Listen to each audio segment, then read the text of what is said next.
de Toro. Pero ngayon po, sa ating Spokes Hour, abay, napansin nyo ba ho? Abay, may isang periodiko, tawagin na lang natin siyang Philippine Star, na doon sa editorial na Freeman, ay nagsabi na si Kiko Barzaga daw, yung aking iniidolo ngayon, ay pwedeng maging balakid sa ating anti-corruption campaign. Tama ba yun? At saka itong Kiko Aquino D, apo ni Tita Cory, ay nagsampa ng kaso laban kay VP Sara sa graft and corruption tungkol nga doon sa 150 million no, na confidential fund ni VP Sara. At ang kasong sinampa niya ay plunder. Well, pag-usapan po natin ngayon yan. Pero bago dyan, ay maraming salamat po doon sa mga dokumente doon sa vlog natin laban kay Royal Point of View, kung saan sinasabi niya na talaga naman daw maraming patayan kay Tatay Digong at tama daw yung desisyon na pinagkait ang interim release kay Tatay Digong. Yung suporta nyo, yung galit ninyo doon sa editorial piece na yan, talagang patunay na malakas pa rin ang pagmamahal ng taong bayan kay Tatay Digong at yung magsasabi na talagang hindi siya dapat makalaya ay talagang binabatikos ng publiko. Pero ulitin ko lang po nasabi na po natin ang ating disagreement kay Royal Point of View. Hayaan na po natin siya dahil demokrasya naman tayo. Kanya-kanya tayong may karapatan na magkaroon ng pananaw sa buhay, pananaw sa iba't ibang issue. So karapatan po niya yan. Huwag na natin siyang puntaryahin beyond na sinabi na natin na disagree tayo sa kanya. Pero pag-usapan natin si Kiko Barzaga. Totoo ba na yung mga tinatawag nilang childish antics ni Kiko Barzaga ay pwede maging balakid sa laban natin sa korupsyon? Tingin ko po hindi. Si Kiko Barzaga ang matagal na nating inaantay. Ang kinakailangan natin, leader na mananawagan na patalsikin na si Marcos Jr. sa kanyang pwesto at dahil nga po sa lantarang korupsyon sa gobyerno. Sa tingin ko po, yung mga naunang pagtangka na bumuo ng maramihang tao na protesta para pababain si Marcos Jr., ito po ay hindi nagtagumpay dahil nga po walang namumuno. At kung kailan nagkaroon tayo ng namumuno, sasabihin nilang balakid pa. Hindi po ata tama yan. Sa katunayan, si Kiko Barzaga mo ngayon ay naging tagapagsalita ng kanyang henerasyon, yung tinatawag nating Gen Z. At ang kanyang mensahe, ang Gen Z na talagang techno-savvy ay pikam-pika na sa korupsyon at hindi natatanggapin ito. At dahil karamihan naman ng mga kabataan natin ngayon ay mga Gen Zers at iyan naman po ay suportado ng demographics, no? Sila ang pinakamarami ngayon, importante na magkaroon ng tagapagsalita ang kanilang henerasyon para manawagan sa pagsisipa kay Marcos Jr. at para sa pagtigil ng korupsyon sa ating lipunan. Pansinin ninyo dahil siya ay techno-savvy, grabe ang kanyang lakas sa Facebook. Halos 1 milyon na ngayon ang sumusunod sa kanya sa napakaliit na panahon. Sa tingin ko, siya ay pinakamataas lumaki na pagdating sa followers at saka pinakamalakas pagdating sa engagement ngayon sa Facebook. Ibig sabihin, ang mga Gen Zers na talaga namang mahilig sa internet ay sumusunod at naniniwala kay Kiko Barzaga. At dahil naniniwala sila hindi lamang sa personalidad ni Kiko Barzaga, kung hindi yung kanyang kampanya laban sa korupsyon, dahilan para dapat patalsikin na si Marcos Jr. sa pwesto, yan ay pinaniniwalaan din ng ating mga kabataan. Si Kiko Barzaga po ang leader na matagal na nating inaantay. Si VP Sara pa rin po ang ating magiging presidente. Pero ang katunayan niyan ay kinailangan natin si Kiko Barzaga dahil kung wala nga po si Kiko Barzaga, hindi mabubuhay ang imahinasyon ng ating mga kabataan. At hanggang ngayon, tayo po ay magwawatak-watak. Pero dito po ngayon, tayo po ay nagkakaisa dahil nga po kay Kiko Barzaga. Kaya wag naman po nating sabihin na siya ay balakid, no? Dahil sa katunayan po, siya ang dahilan kung tayo magtatagumpay na itigil ang korupsyon, yan po ay dahil kay Kiko Barzaga. So tayo po dapat ay magpasalamat kay Kiko Barzaga, although hindi naman niya hinihingi ang ganyang pasalamat dahil parang alam naman po niya na obligasyon niya bilang Pilipino na manindigan, no? Para sa kabutihan, para sa malinis na pamumuno sa gobyerno at para sa tunay na demokrasya, no? At importante po na intindihin natin na si Kiko Barzaga po ay ang unifying force na kinakailangan natin para po sa ating mga kabataan ngayon.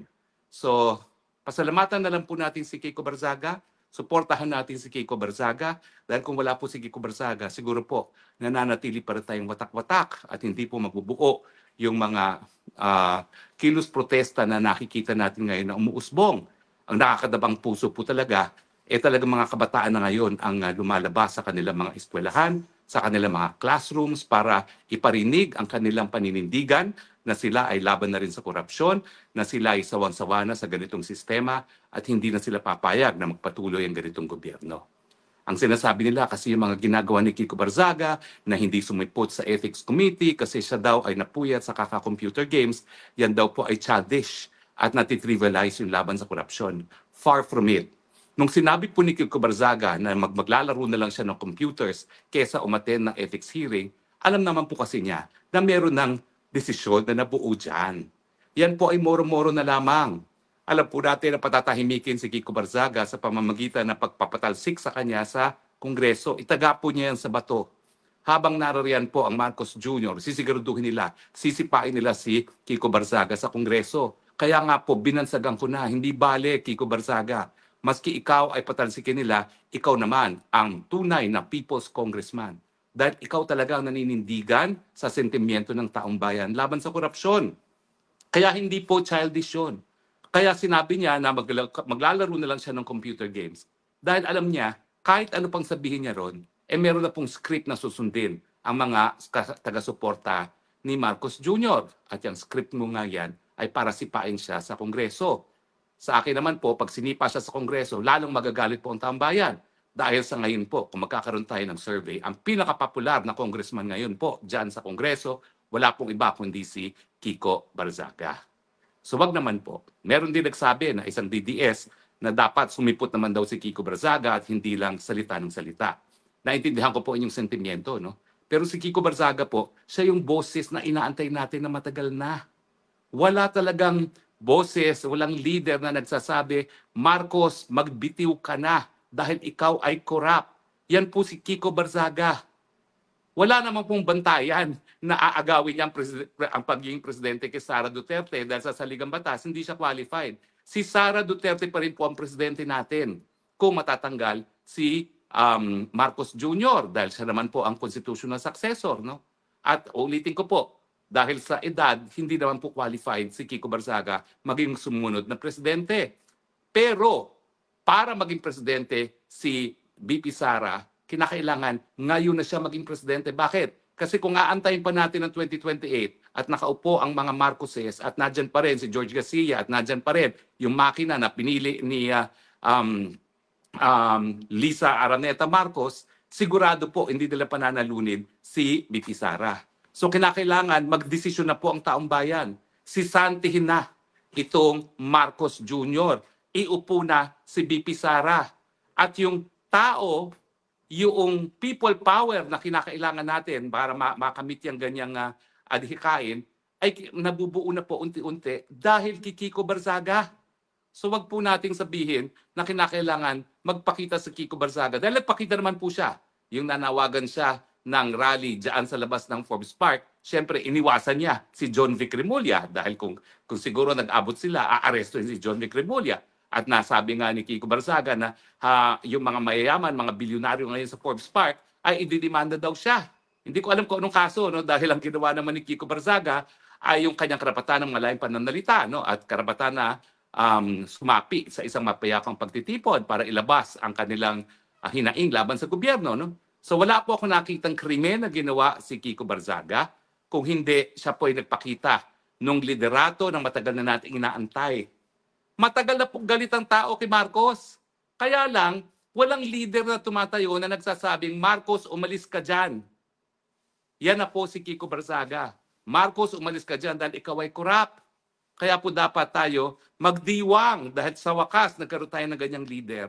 At kung walang ganyang leader, hindi po mangyayari ang gusto natin na maging vice president, ang ating vice president na si Sara Duterte ay maging presidente.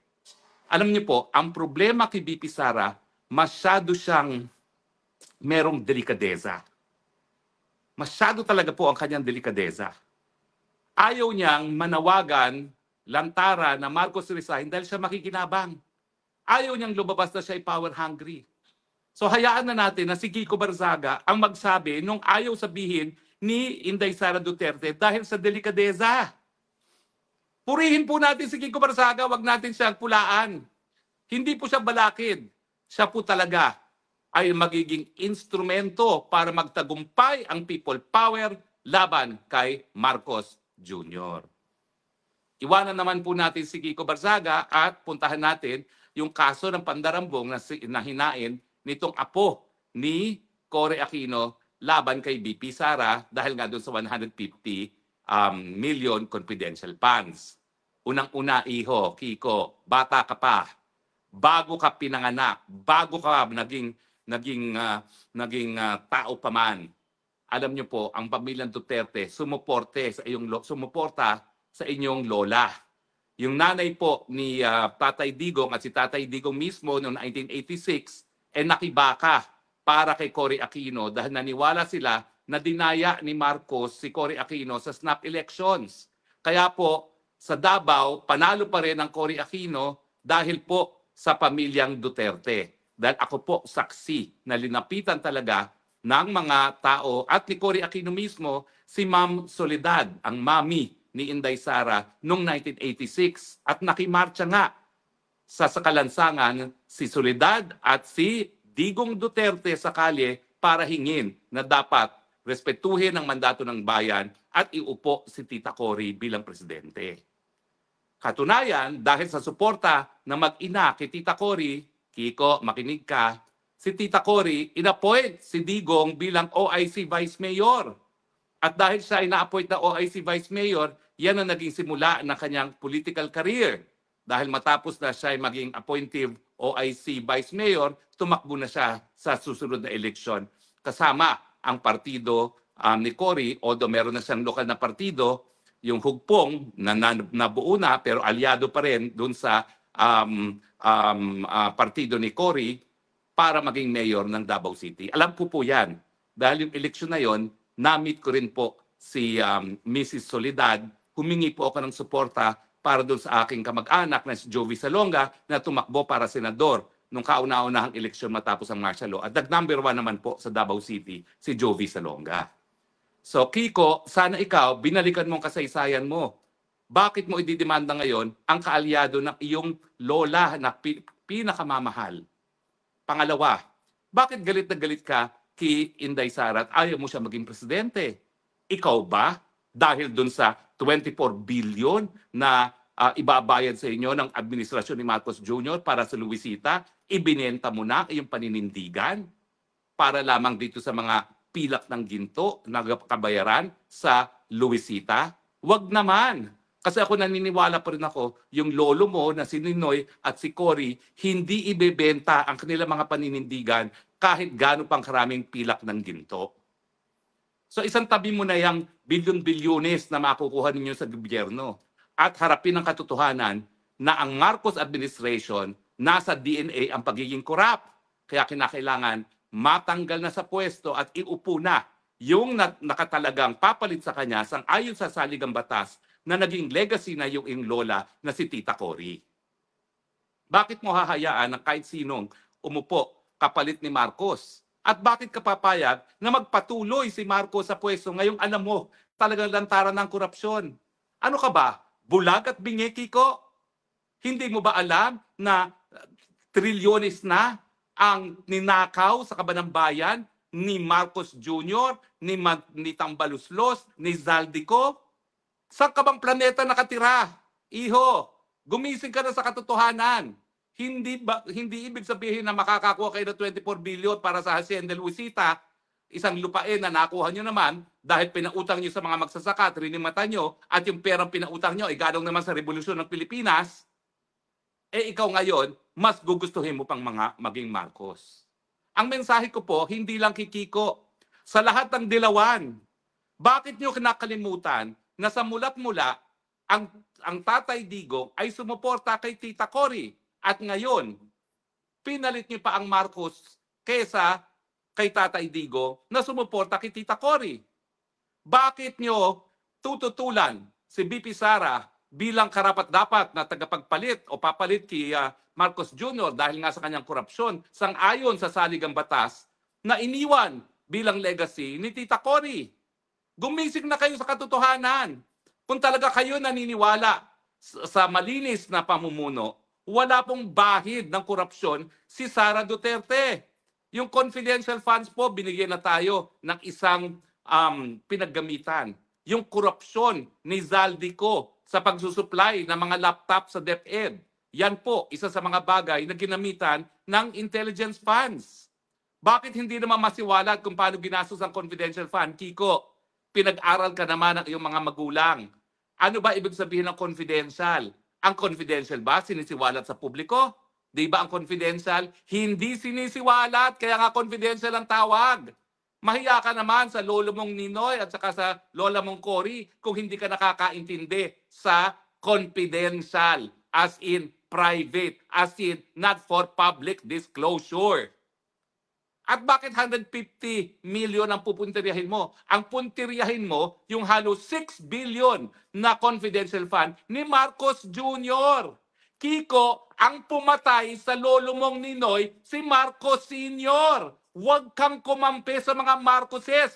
Pinatay niya ang lolo mo. Ano ka ba?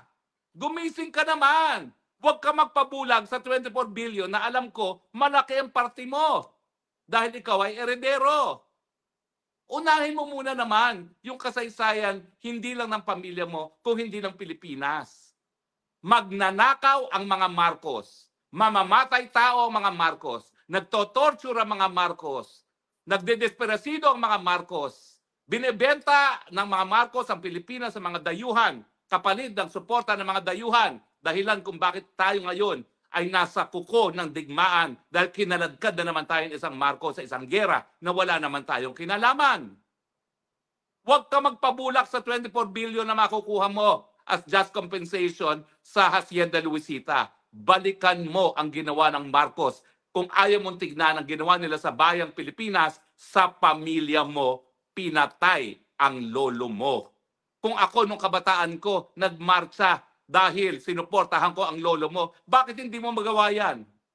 Suportahan mo naman ang lolo mo sa pamamagitan ng pagsabi, Marcos resign, Marcos sipain at tanggapin ang dapat na pumalit na presidente sa Inday Sara Duterte na nanggaling rin sa isang angkan na sumuporta sa iyong angkan, sumuporta ng demokrasya. Hindi ko sinasabi na utang na loob mo yun dahil sa politika. Sinasabi ko, sumuporta ang mga Duterte laban sa mga Marcos Sr. at laban kay Marcos Jr. dahil alam nila na yung pamilyang yan, korap at banta sa demokrasya.